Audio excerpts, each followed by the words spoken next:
Brian Terry is dead today, in my opinion, because of this failed program.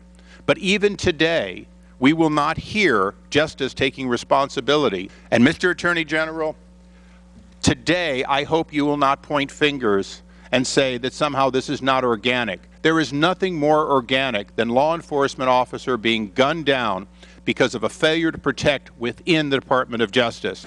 Operation Fast and Furious appears to have been a deeply flawed effort to respond to these very challenges. As we work to avoid future losses and further mistakes, it is unfortunate that some have used inflammatory and inappropriate rhetoric about one particular tragedy that occurred near the southwest border in an effort to score political points. Now, despite this progress, we have more to do. And each of us has a duty to act and to rise above partisan divisions and politically motivated gotcha games. The American people deserve better.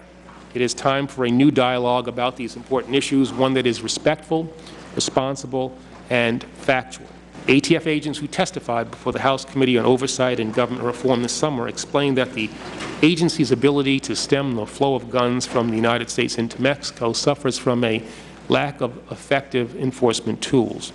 One critical first step should be for Congress to provide ATF with the tools and the authorities that it needs. Now, unfortunately, earlier this year, the majority of House members voted to keep law enforcement in the dark when individuals purchased multiple semi-automatic rifles, shotguns, and long guns, like AK-47s in gun shops in 4 southwest border states. The Department creates a situation in which weapons go south across the border in the hundreds, if not the thousands, and then uses evidence of the fact that that occurred to support their effort to try and extend the reach of the law. And I say this with all due respect.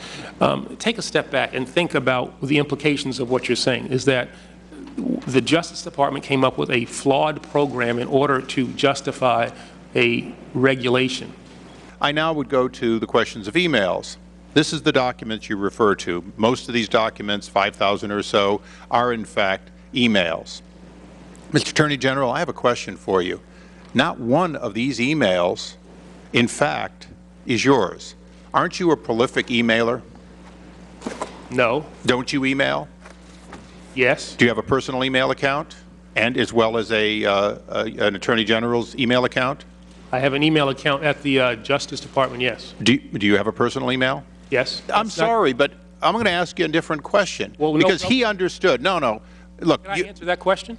You've answered it less than truthfully. Chairman, could the questioner allow the witness to answer the Madam, question? this is my time. I am not yielding. I'm not asking you to yield. I'd appreciate it. The gentleman I'd from appreciate California, it if you Mr. would allow the Issa, has witness the to time. answer the question. The gentleman from California, Mr. Issa, I understand has the that. time. The gentlewoman from Texas has I'd not been appreciate it if the recognized. witness could be allowed to answer the question, Mr. The gentleman Chairman. from Texas has not been recognized. I ask the gentleman for from a California sense of has protocol here. For those of you keeping score at home, one side is using this horrible screw-up to justify a policy. The other side is using this horrible screw-up to justify not funding ATF, not giving the ATF a leader, continuing to make tracing difficult of guns, continuing to make releasing statistics difficult, and for allowing continued extraordinarily lax policies for the violators and the purchasers of straw weapons that will be used long after this hearing today to purchase weapons to endanger Mexicans and Americans and our DEA agents. Penalties that were described in hearings before this Congress as nothing more than a moving violation.